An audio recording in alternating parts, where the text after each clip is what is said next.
দেখুন, এটা তো লজ্জা। বাংলায় সব গেছে, বিচারও গেল, অর্থাৎ বিচারটাও সরকার চালাবে। তাহলে যে কোনো বিচার তো মাননীয় করে দিতে পারেন। বিচারপতির লাভটা কি? মাননীয় সব বিচার করে দেবেন। যত বিচার মাননীয় ছাড়া কেউ করতে পারেন নাকি? উনি প্রধান কাজীর পদে নিযুক্ত হয়ে গেছে। আগে তো আমরা বিচার করতাম, কাজীরা। বিচার করার একচ্ছত্র দায়িত্ব ছিল আমাদের হাতে, সেটা অগণতান্ত্রিক ছিল। তাই তো গণতন্ত্র। তাই এটা দুঃখজনক। বিচার যদি শেষ হয়ে যায় আর কিছু রইল না। রাজশেখর মান্থা বিচ্ছিন্ন ঘটনা, আমাদের অভিজিৎ গাঙ্গুলি বিচ্ছিন্ন ঘটনা। আসলে এটা একটা চিত্র, সার্বিক চিত্র, যে সরকার বিরোধী কিছু করা যাবে না। সরকার যেটা চাইবে সেটাই হবে। সরকার যদি না বলে সেটা হবে না।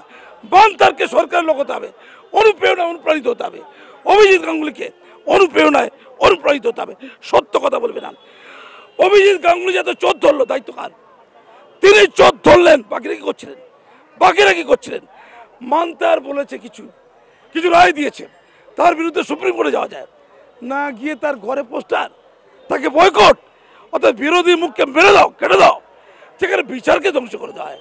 সে রাজ্যে, সে সমাজে কিছুই থাকতে পারে না। কিন্তু কুণাল ঘোষ বলছেন যে শুভেন্দু অধিকারী বারবার রাজাশেখর মান্তার ঘরেই যেতে চায় কেন বলে প্রশ্নচিহ্ন। দেখতে ভালো, রাজাশেখর মান্তার দেখতে ভালো। উনি তো সুপ্রিম কোর্টে যেতে পারেন। উনি তো বলতে পারেন যে ভারতবর্ষে সুপ্রিম কোর্ট নেই।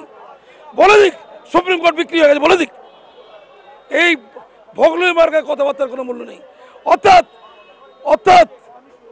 আমাদের শুভেন্দু অধিকারী লাভ হয় এমন কিছু জাস্টিসে করা যাবে না। শুভেন্দু অধিকারী ক্ষতি করতেই হবে, এটাই একমাত্র লক্ষ্য। এ তো বিচারকে কিনে নেওয়া। বিচারককে কিনতে পারছে না, তাই কি কষ্ট? এটাই প্রশ্ন।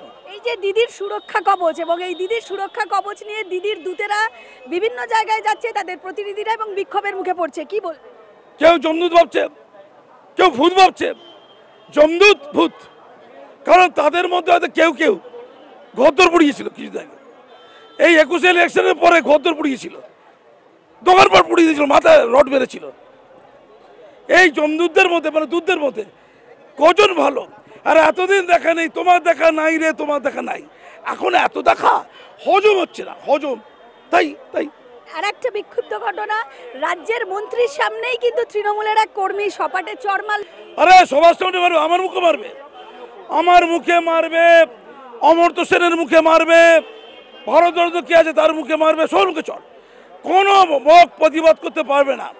যদি বুদ্ধিজীবীরা প্রতিবাদ করে, এক চলবে মুখ ফাটিয়ে দেবে। প্রতিবাদ কি রে? বিক্রি হো, তো কটা লাগবে? তোকে কিনতে কটা লাগবে? তোকে ভাইস চ্যান্সেলর করে দেবো, ওসব বিক্রি হয় রাস্তায়। আর তুই বিরুদ্ধে যাবি, তোকে শেষ করে দেবো। গণতন্ত্র রাজ্যে শেষ, রাজ্যে রাজতন্ত্র চলছে। ধন্যবাদ। Study MBBS in Bangladesh. নিজেকে ডাক্তার হওয়ার স্বপ্ন পূরণ করতে চান? তাহলে বাংলাদেশের টপ মেডিকেল ইউনিভার্সিটিতে আপনার সাধ্যের মধ্যে ডাক্তারি পড়ার সেরা ঠিকানা। মিশন এমবিবিএস, স্বপ্ন আপনার, পূরণ করব আমরা।